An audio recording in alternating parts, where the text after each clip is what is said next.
Hello everyone, तो कैसे हो आप सब। आज की इस वीडियो में बात करने वाले हैं literature and human rights subject की, जो कि सेमेस्टर 5 का सब्जेक्ट रहने वाला है। इसके मोस्ट इंपोर्टेंट क्वेश्चन आज हम देखने वाले हैं, जो कि आपको एग्जाम पॉइंट ऑफ व्यू से काफी इंपॉर्टेंट रहने वाले हैं। और ये वीडियो ड्यू सोल एनसीएफ तीनों के लिए इंपॉर्टेंट रहने वाली है, तो एंड तक जरूर देखना।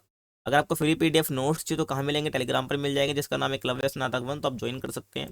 तो पहले क्वेश्चन की बात करते हैं। Right a short note on the narrator इन बियाज शॉर्ट स्टोरी एबीसी एंटीडोट। तो एबीसी एंटीडोट जो एक स्टोरी है, आपको पता होगा, ठीक है, इस सब्जेक्ट के अंदर। तो इसका जो नरेटर है उसके बारे में आपको शॉर्ट नोट लिखना है, ठीक है। तो देखते हैं भाई। तो जो स्टोरी है एबीसी एंटीडोट, किसने लिखा है इसको भाई? इस्माइल बिहा ने लिखा है, ठीक है। क्योंकि स्टोरी यहाँ पर ये बताते हैं, वो वही फर्स्ट पर्सन है बताते हैं, ठीक है। फर्स्ट पर्सन आप समझते हो, जैसे कि आई हो गया, वी हो गया, ये फर्स्ट पर्सन होता है। तो फर्स्ट पर्सन में स्टोरी ये बताते हैं, ठीक है। इसका मतलब क्या है कि जो नरेटर है वो आई का यूज़ करता है इस स्टोरी को बताने के लिए। और आई का मतलब क्या हो जाता है? ये मैं करके बात कर रहा है, यानी कि अपने पॉइंट ऑफ व्यू के हिसाब से जो है इसमें बात कर रहा है, किसी तीसरे बंदे के पॉइंट ऑफ व्यू से बात ये नहीं कर रहा है। समझ आ गया? तो नरेटर है वो एक यंग बॉय है, जो कि एक वॉर अफेक्टेड सोसाइटी में रहता है। और जो इसकी वॉइस है, हम समझ सकते हैं उससे कि भाई ये डर में है, कन्फ्यूज़न में है और पेन में है, जो कि वॉयलेंस और इनस्टेबिलिटी से इसको दिख रहा है। क्योंकि वॉर वाला जो जोन होता है वो वहाँ पर इंस्टेबिलिटी तो रहती रहती है, ठीक है। गवर्नमेंट भी बदलती रहती है, ठीक है। गवर्नमेंट भी जो तख्ता पलट वहाँ पर हो जाता है, और गवर्नमेंट भी जो क्या करती है, अपना इस्तीफा वहाँ पे दे देती है, ठीक है, जहाँ पे वॉर जोन होता है, आपको पता होगा। तो वॉयलेंस और इनस्टेबिलिटी में जो है, हमें ऐसे माहौल में इनको देखा जा सकता है कि जो इनकी आवाज़ है, वो जब वो इनकी लिखावट जो नरेट करते हैं स्टोरी को, क्योंकि ये फर्स्ट पर्सन में करना है, ताकि हमको दिखता है इस चीज़ से कि ये फियर में है, कन्फ्यूजन में है और पेन में है। आगे बात करें, because the narrator speaks about his personal experience the story feels real and emotional. अब ये फर्स्ट पर्सन में लिख रहे हैं, तो वो नरेटर खुद अपने पर्सनल एक्सपीरियंस बता रहा है ना। तो स्टोरी बिल्कुल रियल लगती है और इमोशनल लगती है। आगे चलें। जो नरेटर है वो यहाँ पर और क्या दिखाता है भाई? इनोसेंस दिखाता है, क्यूरियोसिटी दिखाता है, स्पेशली कब? इस डेंजरस सिचुएशन में, a simple and honest way. This contrast makes the impact of war more powerful as we see how deeply it affects children. ठीक है भाई। तो यहाँ पर ये बातें करता है, इनोसेंस और क्यूरियोसिटी को दिखाता है, और ये भी दिखाता है कि डेंजरस सिचुएशन में किस प्रकार से एक सिंपल ऑनेस्ट वे भी हो सकता है, मतलब रहा जा सकता है एक तरह से, ठीक है। और ओवरऑल मैं कहूँ तो जो नरेटर है वो हेल्प करता है रीडर को कि कनेक्ट हो जाए इमोशनली, जो उसने खुद फील करा वो जो रीडर है वो भी फील करे, ठीक है, with the story and understand the human cost of war, यानी वॉर में ह्यूमन जो क्या कॉस्ट यहाँ पर अदा करता है, स्पेशली ऑन यंग माइंड, जो कि आज का यूथ है उस पर क्या फर्क पड़ेगा, उसका क्या कॉस्ट होने वाला है वॉर का। ये अपनी स्टोरी में यहाँ पर ये बताता है। आपको ध्यान रखना है, आपको समझ भी आया होगा। आगे बात करें, discuss the significance of the diary of Kohio in his story, ठीक है। तो आपको जो है, जो कोहियो है इनकी स्टोरी में इन्होंने डायरी लिखी है, तो उसकी सिग्निफिकेंस क्या है उसकी बात यहाँ पर करनी है आप। देखो, अगर बात करें, जो कोहियो की डायरी है वो एक काफ़ी इंपॉर्टेंट रोल प्ले करती है। और ये सिर्फ एक नोटबुक नहीं है, बल्कि ये विंडो है किसकी? जो कोहियो है उसकी इनर लाइफ की, ठीक है। उसकी इनर लाइफ की क्या एक स्टोरी है, उसके अंदर की विंडो है, जिसमें हम उसकी इनर लाइफ के बारे में जान पा रहे हैं। ये डायरी के थ्रू क्या करता है कि जो रीडर्स है वो जान पाता है उसके थॉट्स के बारे में, उसकी फीलिंग्स के बारे में, और उसके होप्स के बारे में, और which he can not easily share with others, ठीक है। तो एक डायरी यहाँ पर बताता है। डायरी का मतलब क्या होता है? जो फील कर रहा है, जैसा भी उसने आज दिन भर में देखा, वो खुद अपनी डायरी में लिख रहा है। वो डायरी में वो चीज़ लिखी जाती है जो दूसरों से यहाँ पर शेयर नहीं करी जाती है ना। तो दूसरा शेयर नहीं कर सकता था, तो उसने अपने थॉट, फीलिंग, फियर जो भी है उसको अपने उसने डायरी में लिख दिया। और the diary helps in telling the story in personal way, तो डायरी हेल्प करती है कि जो स्टोरी वो पर्सनल वे में बताई जा रही है ना भाई। और it records daily events and emotions making the narrative more real and honest. ये जब बंदा पढ़ता है डायरी को तो उसे लगता है बिल्कुल ही रियल है ना, जो नरेटिव है वो रियल और ऑनेस्ट दिखता है। तो डेली इवेंट्स और इमोशंस होते हैं। By reading the diary we understand the how Kohio reacts to the situation, है ना भाई। तो उसकी डायरी पढ़ के हमें समझ सकते हैं कि जो कोहियो है वो कैसे रिएक्ट कर रहा है सिचुएशन में, and around him and how those experience shape his character, कि जो वो उसके आसपास जैसा हो रहा था, ठीक है, वो उसने क्या करा, उसके करेक्टर को शेप करा है, ठीक है। आप जैसे हो गया, आप जैसे जो वीडियो देख रहे हैं, इसका जो करेक्टर है वो करेक्टर कैसे बिल्ड हुआ है, उसके आसपास जैसे भी एक्सपीरियंस वो फील करता है, ठीक है। आगे चले। जो कोयो की डायरी है वो और इसलिए भी दिखाती, ये भी दिखाती है कि भाई राइटिंग की पावर क्या है, जो चीज़ आप दूसरों को नहीं बता सकते हैं, वो आप डायरी में लिख के अपना मन हल्का कर सकते हैं। ठीक है। राइटिंग जो है एक ऐसा तरीका बन चुकी है जिससे जो है भाई आप लोनली, अगर आप अकेले हैं, कंफ्यूजन में हैं या पेन में हैं, है ना, तो उससे आप कोप अप कर सकते हैं। कोप मतलब कि राहत पा सकते हैं, क्योंकि आप डायरी में आप लिख दोगे तो आपका मन हल्का हो जाएगा। ठीक है, आगे चलें। और it helps him reflect on his life and find meaning in difficult circumstances. ठीक है भाई, जब ये लिख रहा था तो ये अपनी लाइफ को रिफ्लेक्ट कर रहा है खुद से, जो इसने पूरा इवेंट दिन भर में ने देखा है। तो इसने क्या करा, अपनी लाइफ पर रिफ्लेक्ट करा। ठीक है, और इसने मीनिंग समझा अपनी ज़िंदगी का डिफिकल्ट सर्कमस्टेंसेस में। तो ओवरऑल मैं कहूँ तो जो डायरी है इसकी सिग्निफिकेंट जो बहुत ज़्यादा है, क्योंकि ये रीडर को कनेक्ट करती है कोहियों के साथ डीपली एंड क्लोजली, और deepens the emotional impact of the story. ठीक है, और स्टोरी का जो है इम्पैक्ट दिखाते कितना इमोशनल है, क्योंकि बंदा जो पर्सनल वे में लिख रहा है डायरी, और हमको पर्सनल वे में फील होती है हम पढ़ते हैं तो। And helps in the development of the plot and character. ठीक है भाई, तो करेक्टर और स्टोरी को किस प्रकार से प्लॉट करना है, इसमें भी जो है डेवलपमेंट में मदद करती है डायरी। समझ आ गया, आपको ध्यान रखना है। आगे चले, अगले क्वेश्चन की बात कर लेते हैं। Right a short note on thought crime इन 1984। तो थॉट क्राइम 1984 जो ये नोवेल है, आपको इसके ऊपर शॉर्ट नोट लिखना है। देखो, तो जॉर्ज ऑरवेल का ये नोवेल है 1984 थॉट क्राइम। इसका मतलब है कि ऐसा थॉट जो कि पार्टी के अगेंस्ट जा रहा हो, जो रूल कर रही है पार्टी है ना, ये कोई भी ऐसी संस्था, कोई भी इंस्टीट्यूशन जिसके हम अगेंस्ट जा रहे हैं। ठीक है, इसका मतलब ये है। तो इसको नाम क्या दिया गया, थॉट क्राइम का नाम दिया गया है। ठीक है, कहने का मतलब मान लो गवर्नमेंट कुछ कहती है, यानी जो पार्टी कुछ कहती है, आप उसको अपोज कर रहे हो, आप उसके थॉट से भाई, आपके जो उसके ओपिनियन, जिसको थॉट है, आप उसको उसे बिलीव नहीं कर रहे हैं, है ना, तो ये क्या हो गया, थॉट क्राइम हो गया। ठीक है, तो in the world of Oceania, Oceania people are not allowed to think freely. ठीक है, तो ये बताता है ओशेनिया जो है जॉर्ज ऑरवेल की जो नोवेल है, इसमें काल्पनिक दुनिया, इमेजिनेशन वर्ल्ड आप कह सकते हो, जो ओशेनिया यहाँ पर रिप्रेजेंट कर रहा है, करा इन्होंने अपनी नोवेल के अंदर। तो यहाँ बताते हैं कि जो लोग हैं वो फ्रीली सोच भी नहीं सकते हैं, फ्रीली सोच भी नहीं सकते हैं। वो अपनी नोवेल में बता रहे हैं, वो सोच भी रहे हैं तो पार्टी के अकॉर्डिंग सोच रहे हैं। ठीक है, जो सत्ता में बैठे लोग हैं उनके अकॉर्डिंग सोच रहे हैं वो। ठीक है, उनके जो एक्शंस है, उनकी जो थिंकिंग है, सब कुछ कंट्रोल्ड है। ठीक है, अगर तुम उस उनके खिलाफ सोच लेते हो, है ना, पार्टी के अगेंस्ट जा रहे हो, तो ये थॉट क्राइम है। ठीक है, इसलिए नोवेल इन्होंने लिखी है ये। तो even a small doubt about the party और Big Brother is treated as a serious crime. ठीक है, और आज का टाइम में चल भी रहा है, ऐसी बात नहीं है। और the party believes that controlling the mind is the best way to control people. और ये पार्टी बिलीव करती है, ये बताता है अपनी नोवेल में, कि अगर तुमको जो है लोगों का माइंड पे कंट्रोल कर लोगे ना, तो ये बहुत तरीका है, अच्छा तरीका है, बेस्ट तरीका है लोगों को कंट्रोल करने का। ठीक है, और that is why it watches everyone all the time through telescreens, thought police and spies. ठीक है, यानी कि ये देखा जाता है कि जो हर कोई जो है ना, वो सोचे। ठीक है, जो इन पार्टीज के थ्रू जो पार्टी सोचती है भाई। ठीक है, और people can be punished for their facial expression also, है ना, मतलब कि फेशियल एक्सप्रेशन वो चेंज कर रहे हैं अपनी फीलिंग्स और प्राइवेट थॉट्स जो हैं, which is called face crime. है ना भाई, फेशियल एक्सप्रेशन के लिए पनिश कर दिया जाता है लोगों को, है ना, तो ये भी इसको बोलते हैं फेस क्राइम, ध्यान रखना, ये बताते हैं अपनी स्टोरी में। आगे चले, और the main character Winston Smith है यहाँ पर, जिसने कोशिश करी कि भाई मैं पार्टी के अगेंस्ट जाऊँ। ठीक है, थॉट क्राइम करूँ मैं एक तरह से। तो मेन करेक्टर इनकी नोवेल के जो विंस्टन स्मिथ हैं, जो कमिट्स करते हैं थॉट क्राइम को, when he questions the party. ठीक है, पार्टी को क्वेश्चन करते हैं, डायरी लिखते हैं, है ना, और रिमेंबर करते हैं अपने पास्ट को, और falls in love with Julia. है ना, तो जितने भी इवेंट वगैरह ना, डायरी लिख के और क्वेश्चन करा पार्टी को, तो थॉट क्राइम बोला इन्होंने इसके अंदर। ठीक है, और these actions how show independent thinking which the party does not allow. ठीक है, तो ये मिस्टर स्मिथ ने जो करा है, इसके एक्शन क्या दिखाते हैं, इसने जो थिंकिंग करी इंडिपेंडेंटली करी है, जो कि पार्टी कभी अलाउ करेगी ही नहीं, है ना। और thought crime shows how the party takes away basic human rights, क्योंकि बोलने का अधिकार तो बेसिक है भाई, है ना, लोकतंत्र में तो यही होता है।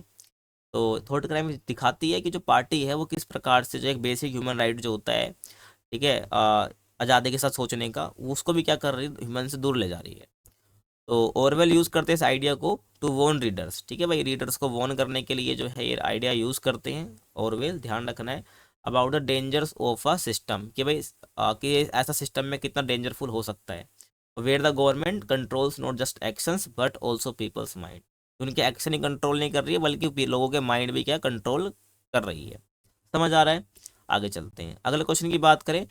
Right a short note on Maycomb in a to kill a mockingbird. ठीक है, तो आपको यहाँ पर मे कॉम के बारे में बताना है। ठीक है, जो कि किस स्टोरी में है, to kill a mockingbird. तो ये मे कॉम है क्या, इसके बारे में बात आपको करनी है। देखो, तो मे कॉम बेसिकली क्या, एक स्मॉल टाउन है। ठीक है, इन अलबामा, अलबामा में एक टाउन है। मे कॉम आपको ध्यान रखना है, जो किस स्टोरी में, to kill a mockingbird. ठीक है, ध्यान रखना है उस जगह पर आपको क्या है, इसके अंदर अलबामा जगह है, उसके अंदर एक मे कॉम नाम का स्मॉल टाउन है। और ये काफ़ी स्लो, क्वाइट क्वाइट मतलब शांत और ट्रेडिशनल टाउन है, जहाँ पर जो लोग हैं एक दूसरे को जानते हैं बहुत अच्छे तरीके से। और यहाँ पर जो लाइफ है बहुत ज़्यादा चेंज भी नहीं होती है। और जो मेक होम है यहाँ पर रिप्रेजेंट करता है सदर्न सोसाइटी ऑफ अमेरिका। ठीक है, ड्यूरिंग द 1930s। तो 1930s के टाइम पे जो वहाँ अमेरिका की जो साउथ वाली सोसाइटी थी, सदर्न सोसाइटी थी, उसको यहाँ पर जो मेक होम है रिप्रेजेंट करता है। और जो टाउन है बेसिकली, सब लोग एक दूसरे को अच्छे से जानते हैं। लाइफ बिल्कुल चेंज नहीं हो रही है। क्यों चेंज नहीं हो रही है? क्योंकि यहाँ पर जो लोग हैं इनके बीच में रेशियल और सोशल डिफरेंस थे, कोई अमीर कोई गरीब। ठीक है, और कोई गोरा कोई काला, तो इस प्रकार के क्या थे, ये डिवाइड थे रेशियल तरीके से, सोशल डिफरेंस। इसलिए लोग एक दूसरे को जानते थे अच्छे तरीके से कौन क्या है। समझ आ गया आपको? और आगे मैं बात करूँ, जो सोशल डिफरेंस यहाँ पर होते थे, ठीक है, अब जो वाइट पीपल हैं वो ज़्यादा पावरफुल यहाँ पर होते थे भाई सोसाइटी के अंदर, ध्यान रखना है। और जो लोग काले लोग थे, ब्लैक पीपल थे, उनको डिस्क्रिमिनेशन हो गया, इनजस्टिस फेस करना पड़ता था। तो ये क्लियरली दिखाता है कि ट्रायल ऑफ टॉम रॉबिन्सन। ठीक है, यानी कि हम जो ट्रायल है किसका, टॉम रॉबिन्सन का, उसमें हम क्लियरली देख सकते हैं जहाँ पर एक इनोसेंट ब्लैक मैन जो है वो treated unfairly because of his race. ठीक है भाई, तो जो ये टॉम रॉबिन्सन है, ये एक ब्लैक आदमी है जो कि काफ़ी इनोसेंट है, जिसको काफ़ी अनफेयरली ट्रीट करा जाता है। ठीक है, बिकॉज ऑफ इस ब्लैक। ठीक है, बिकॉज क्योंकि जो ये जिसकी रेस है वो थोड़ा काला दिखता था। ठीक है, ये तो इसमें देखा जा सकता है, क्या देखा जा सकता है, डिस्क्रिमिनेशन और इनजस्टिस। आगे चले, the town also shows class difference. ठीक है, यहाँ पर हमको रेशियल डिफरेंस के अलावा क्लास डिफरेंस भी देखने को मिलता है। जैसे families like the Finches are respected while others like Ewells are poor and looked down upon. ठीक है, जो फिंचेस यहाँ पर लोग होते थे उनको रिस्पेक्ट करा जाता था, ये क्लास डिफरेंस है। फिंचेस यानी कि अमीर लोग है ना, और इवेल्स जो कि पुअर हुआ करते थे, तो इनको हमेशा लुक डाउन अपॉन, इनको हमेशा निचला देखा जाता था। ठीक है, इनके मुकाबले। और through Maycomb Harper Lee shows how prejudice, ignorance and tradition controls people think. ठीक है भाई, तो हार्परली कौन है भाई, जिन्होंने ये लिखा है, ध्यान रखना है आपको, नरेटर है बेसिकली इस स्टोरी के। तो जो मेकॉम है ये, इसके जो हार्परली हैं, ये दिखाते हैं कि जो प्रीजुडिस होते हैं, जो पुरानी लोगों की मान्यताएं चल रही होती हैं, इग्नोरेंस हो गया, किसी हम किसी क्लास को, किसी कोई कम्युनिटी है उसको हम इग्नोर कर रहे हैं, है ना। और जो कोई ट्रेडिशन किसी का चल रहा है तो वो लोगों की जो थिंकिंग को कंट्रोल कर लेते हैं, लोगों की थिंकिंग खुल के निकल ही नहीं पाती है।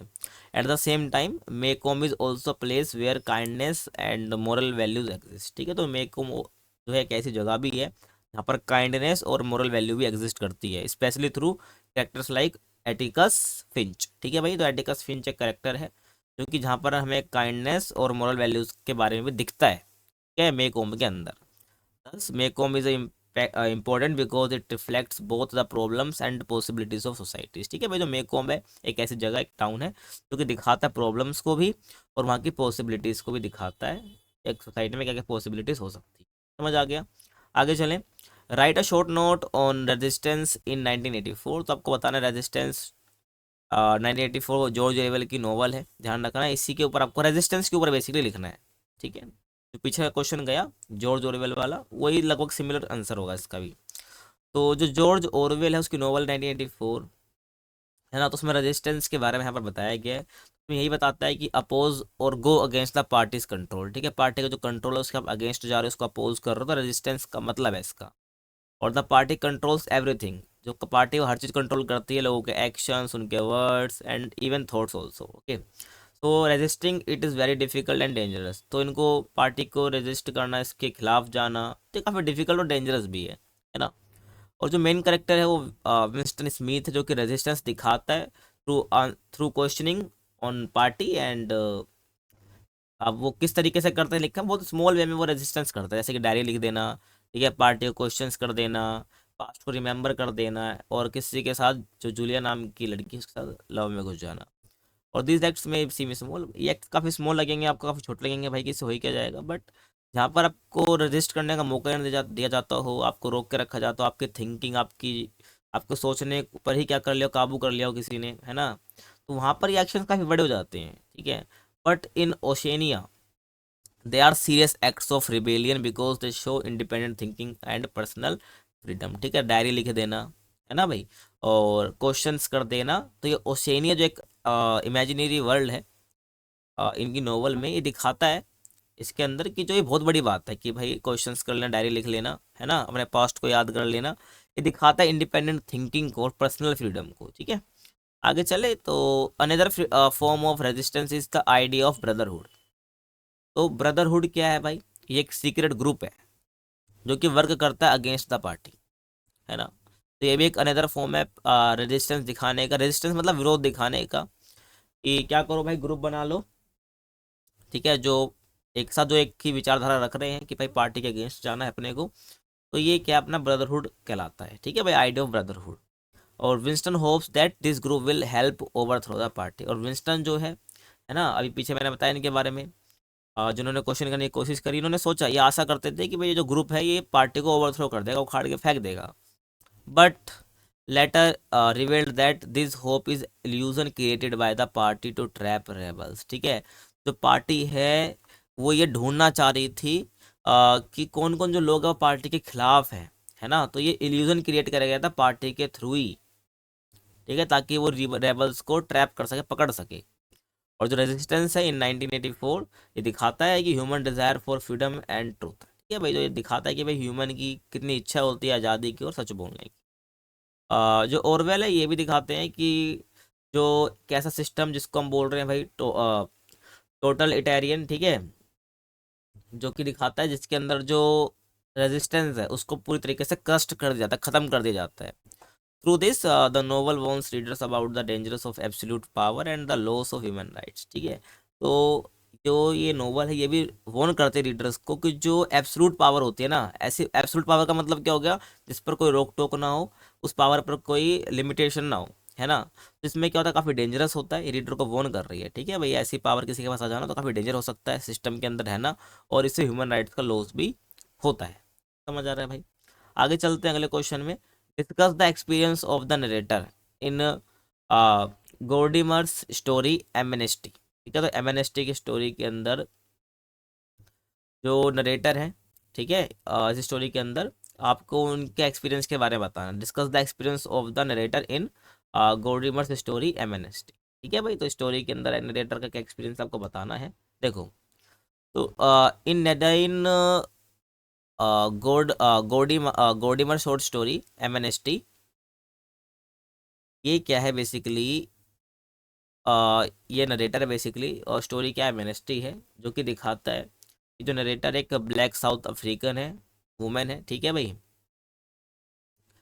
जो कि एक ऐसे सिस्टम में रह रही जहाँ पर अपार्थाइड चलता है, ठीक है। अपार्थाइड क्या है ये, अपार्थाइड का मतलब ऐसा होता है जहाँ पर ब्लैक और वाइट को लेकर क्या यहाँ पर डिस्क्रिमिनेशन करा जाता हो। तो ये स्टोरी बताती है अपनी, कि फर्स्ट पर्सन में ही बताती ताकि बहुत रियल लगे, है ना, which makes her experience feel real and emotional.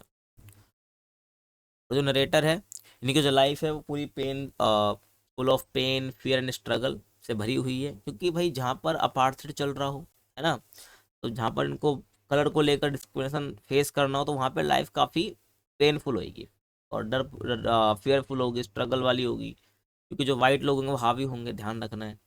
तो her husband is involve in anti apartheid movement, ठीक है भाई, तो जो ये नदाइन गोडीमर है ना, तो इनका जो हस्बैंड है वो एंटी अपार्थाइड मूवमेंट में शामिल है, और और इनको अक्सर जो है अरेस्ट कर लिया जाता था इनके पति को, है ना, और टॉर्चर करा जाता था बाय पुलिस, ठीक है भाई। Because of this she left alone, और इस वजह से वो अकेली पड़ गई है ना, उनको अपनी फैमिली की टेक कर अकेले करनी पड़ती थी देखभाल, और उन्होंने गरीबी फेस करी and deal with constant insecurity, उनको बिल्कुल असुरक्षा इनसिक्योरिटी के साथ डील करना पड़ा। और वो ये भी एक्सपीरियंस करती हैं कि हैरेसमेंट हो गया, ह्यूमिलेशन हो गया फ्रॉम वाइट अथॉरिटी, ठीक है, specially during visit to police station, ठीक है, जब वो पुलिस स्टेशन को विजिट करा करती थी तो उनको ह्यूमिलेशन हो गया, मतलब उनकी बेइज्जती कर देना, हैरेसमेंट हो गया, छेड़खानी कर देना, ये सब उन्होंने एक्सपीरियंस करा, ये बताती हैं अपनी स्टोरी के अंदर। और one of her most painful experience is watching her husband suffer, ठीक है, ये बताते हैं कि मैं इनका जो एकदम पेनफुल एक्सपीरियंस क्या था अपने हस्बैंड को सफ़र करते हुए देखना, while she herself feels helpless and voiceless, यहाँ पर ये क्या है, खुद को एक हेल्पलेस और वॉइसलेस फील करती थी। और she does not fully understand politics but she understand injustice, ठीक है, तो ये पॉलिटिक्स बिल्कुल नहीं समझती थी पूरी तरीके से, लेकिन ये इनजस्टिस को समझती थी, because it affects her everyday life, ठीक है, जो ये इनजस्टिस होता था अपार्थाइड को लेकर, इससे जो अफेक्ट होती थी अपनी दिनचर्या में, हर दिन की जो लाइफ है उसमें फील करती थी, और इनकी जो सफरिंग है वो रिप्रेजेंट करती है कंडीशन ऑफ में ordinary black women during apartheid, ठीक है, तो जो ये नदाइन गोल्डिमर है, इनकी जो लाइफ है ये दिखाती है कि जो ब्लैक वुमेन है अपार्थाइड के टाइम पे कितना सफ़र कर रही होंगी वो, ठीक है, और जो नरेटर का एक्सपीरियंस है ये दिखाता है कि जो ह्यूमन राइट्स है उनको कैसे हटाया जाता है, उनके लिए जो ह्यूमन राइट्स कैसे उनके लिए मना कर दिए जाते हैं ब्लैक लोगों के लिए। तो through her simple but powerful voice, Gordimer's highlight the silent suffering strength and endurance of women living under operation, ठीक है भाई, तो एक ऐसे ऑपरेशन में रहना जहाँ पर अपार्थाइड चल रहा हो, डिस्क्रिमिनेशन हो रहा हो, वहाँ पर किस प्रकार से साइलेंट तो पर उन्होंने सफरिंग स्ट्रेंथ और एंड्योरेंस को दिखाया है, एक वुमेन रह सकती है, समझ आ गया भाई। अगले क्वेश्चन की बात करते हैं, discuss the concept of empathy and it's relationship with literature. पहला क्वेश्चन ये हो गया कि आपको एम्पैथी का मतलब बताना है, कंसेप्ट क्या होता है एम्पैथी का, और इसका रिलेशनशिप क्या है लिटरेचर के साथ, और आपको एक स्पेशल रेफरेंस भी देना है इसी आपका जो कोर्स है इसके अंदर जितने भी यूनिट्स हैं आपको इसी में रेफरेंस देना है, कम से कम 2 वर्क का जो आपने पढ़ा हो इस कोर्स के अंदर, जो कि एम्पैथी शो करती है, ठीक है, या रिलेशन दिखाते हो एम्पैथी और लिटरेचर के बीच में। देखो समझ आ गया, तो एम्पैथी जैसे कि मतलब क्या होता है, कैसी क्षमता, कैसी एबिलिटी जिसमें हम जो है भाई समझ पाए, फील कर पाए किसका, किसी और का पेन, किसी का एक्सपीरियंस को, समझ आ गया। It is not just feeling sorry for someone, ये किसी के लिए सॉरी फील करना ये सब नहीं होता है, बल्कि trying to see the world from another person point of view, मतलब मान लो किसी के साथ कुछ हुआ है उसको देख के बुरा लगना, वो वाली बात नहीं है एम्पैथी का मतलब, उसको क्या गुजर रही होगी उसके पॉइंट ऑफ व्यू सोच रहा है जो बंदा, ये एम्पैथी है, ठीक है, और उसको यहाँ पर कुछ ना कुछ कंसल्ट कर रहा है, ये एम्पैथी है, ठीक है, हम ये नहीं कि भाई दूसरे बंदे को देखा रहे यार कितना बुरा हुआ इसके साथ, ये एम्पैथी नहीं होती है, ध्यान रखना है। और आगे बात करें, लिटरेचर काफ़ी इंपॉर्टेंट रोल प्ले करता है इन डेवलपिंग एम्पैथी, कि भाई एम्पैथी को डेवलप करने में काफ़ी इंपॉर्टेंट रोल प्ले करता है, और ये अलाउ करता है रीडर को to enter the lives of different characters and understand their struggle. देखो अब आप इसी कोर्स के अंदर ह्यूमन आपका लिटरेचर वाला जो कोर्स है इसके अंदर आपने कितनी सारी स्टोरी पढ़ी है, नॉवेल्स पढ़ी है ना, स्टोरी पढ़ी है आपने, ऐसे किस प्रकार से लोग रेसिज्म फेस कर रहे हैं, अपार्थाइड रह रहे हैं और स्ट्रगल कर रहे हैं, है ना, तो आपने एम्पैथी शो करी होगी, आपको समझ आएगा भाई कितने लोग कैसे कैसे ज़िंदगी काटे हैं और उन्होंने स्ट्रगल फेस करा है। तो लिटरेचर से क्या हो गया, आपको एक एम्पैथी फील हुई, तो आपने सीखा एम्पैथी का मतलब क्या होता है, तो वही बात है। तो लिटरेचर काफ़ी इंपॉर्टेंट हो जाता है भाई एक एम्पैथी को डेवलप करने के लिए, और ये अलाउ करता है रीडर्स को to enter the lives of different characters and understand their struggles. आगे चले, literature helps us imagine situations that we may never experience in real life. Literature हमको मदद करता है सिचुएशन को इमेजिन करने में जो हमने कभी एक्सपीरियंस भी ना करी हो रियल लाइफ में, सच एज वो रेसिज्म, डिक्टेटरशिप, सोशल इनजस्टिस। अब मान लो हमने कभी सोशल इनजस्टिस देखा ना हो, डिक्टेटरशिप फील ना करी हो, रेसिज्म हमने देखा ना हो, वॉर हमने कभी ना देखी हो, बट जब हम लिटरेचर पढ़ते हैं तो जिन्होंने फील करे वो पढ़ पाते हैं, समझ रहे हो ना, तो लिटरेचर से हमको ये सब पता चल जाता है, हम एक्सपीरियंस कर पाते हैं।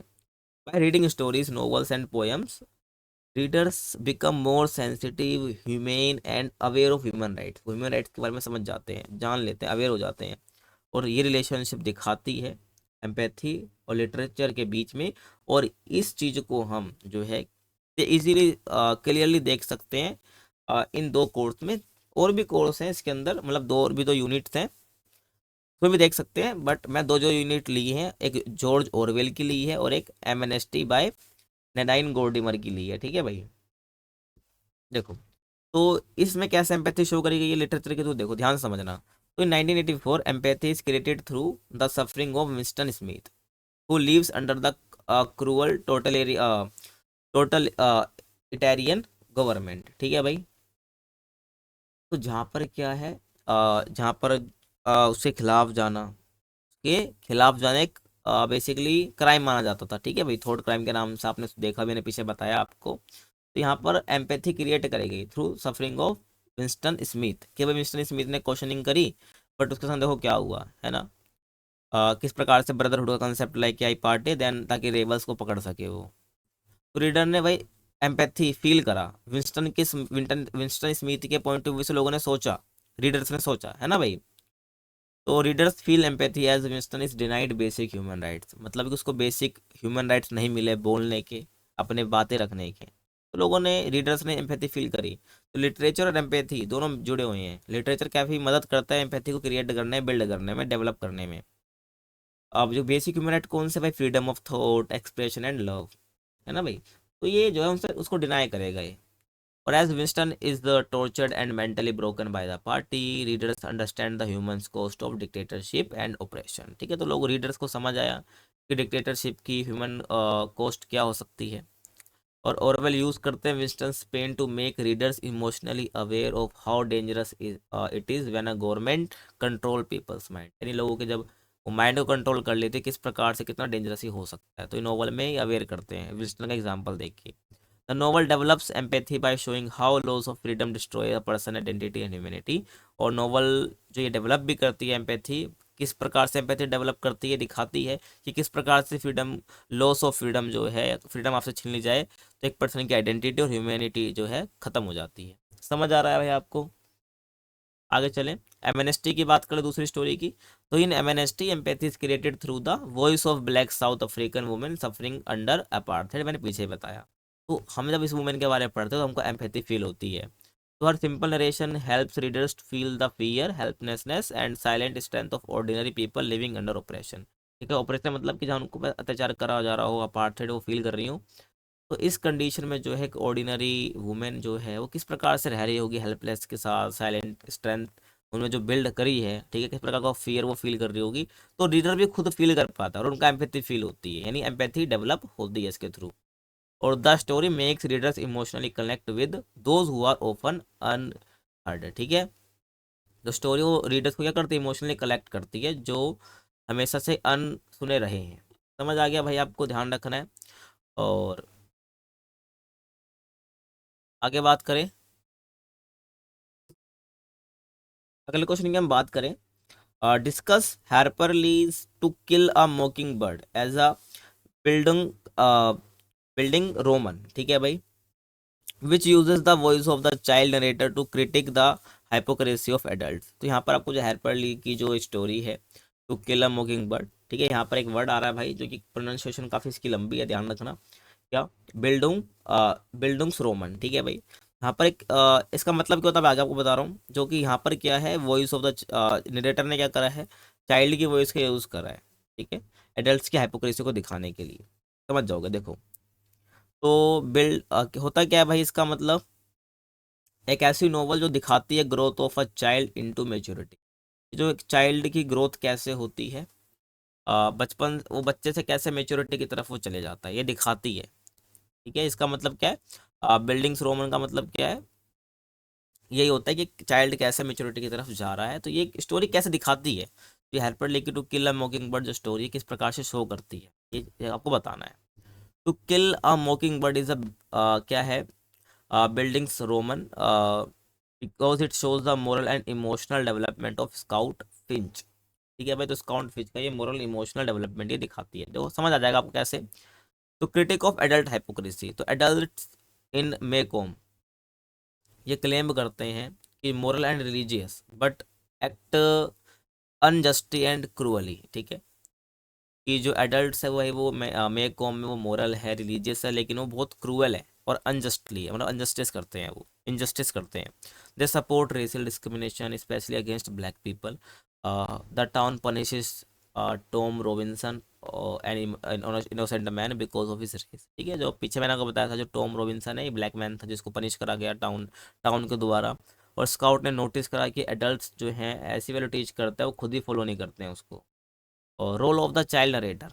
अब यहाँ पर जो स्काउट फिंच है एक चाइल्ड नरेटर है जिसके थ्रू स्टोरी यहाँ पर नरेट करी गई है, मतलब है ना, हेल्पर ली ने नरेट करी है एक बच्चे की वॉइस में जो कि स्काउट फिंच है। तो ये स्टोरी जो है इनकी वॉइस में ही नरेट करी गई है, जो कि यंग चाइल्ड है। Scout narration is simple honest and innocent. वो देख रहा है कि भाई किस प्रकार सोसाइटी जो है दिखती है, एडल्ट्स किस प्रकार से लगते हैं, कैसे काम करते हैं सोसाइटी के अंदर ये। Because she is a child और she question things adults accept without think. ठीक है भाई, तो ये क्वेश्चन करती हैं, ठीक है, जो स्काउट फिंच है, ऐसी चीज़ें जो कि एडल्ट्स एक्सेप्ट करें बिना किसी थिंकिंग के। और इनकी जो इनोसेंस है ये हेल्प कर दे रीडर को कि क्लियरली जो है वो सोसाइटी के जो रॉन्ग चीज़ें हैं वो देख सके, रीडर समझ सके। अब ग्रोथ ऑफ स्काउट की बात कर लेते हैं, ठीक है, यहाँ पर जो है किस प्रकार से चाइल्ड से वो मेच्योर स्टेज में आता है। तो at the beginning Scout sees the world as simple and fair. जब वो स्टार्टिंग की बात, जब बचपन है, बचपन में जब वो है तो वो बिल्कुल वर्ल्ड को सिंपल और फेयर देखता है। लेकिन जैसे जैसे वो बड़ा होता जाता है उसके एक्सपीरियंस बढ़ते जाते हैं, वो रेसिज्म के बारे में, इनजस्टिस के बारे में, क्रुएल्टी के बारे में सीखता है। और द टॉम रॉबिन्सन जो उसने देखा उसके लाइफ का मेजर इवेंट रहा जिसने चेंज कर दिया उसके, अब उस साइड को जैसे नज़रिए से देखता था वो पूरा नज़रिया चेंज कर दिया उसका। ठीक है, by the end Scout becomes more mature and empathetic और अंडरस्टैंडिंग। ठीक है, वो दूसरे के बारे में सोचने लगा, वो समझदार बन गया यानी मेच्योर हो गया। अब role of Atticus Atticus Finch. तो एटिकस जो है गाइड करता है स्काउट को, ठीक है, उसकी मोरल ग्रोथ के लिए। He teach her empathy fairness and respect for others. तो एम्पैथी फेयरनेस और रिस्पेक्ट सिखाते हैं उसको। और वो एडवाइस करते हैं कि climb into another person skin shapes Scout's understanding. ठीक है, तो उनकी एडवाइस थी कि दूसरों के पर्सन के स्किन में climb into another person skin, मतलब कि उनके दूसरे के बारे में सोचना, उसके पॉइंट ऑफ व्यू के बारे में सोचना, एम्पैथी दिखाना। इन्होंने क्या करा, स्काउट की थिंकिंग को, उसकी अंडरस्टैंड, स्काउट की जो थिंकिंग है उसको डेवलप करा। ठीक है, जो स्काउट की अंडरस्टैंडिंग है उसको बिल्ड करा। समझ आ गया भाई आपको, ये आपको ध्यान रखना है। तो ये थी आज की वीडियो, ये आपको समझ आया होगा। कुछ डाउट है प्लस आप कमेंट कर सकते हैं। बाकी मिलते हैं आपसे अगली वीडियो में। वीडियो पसंद क्या करना है, चैनल को लाइक शेयर सब्सक्राइब करना है। तब तक के लिए थैंक्स फॉर वॉचिंग।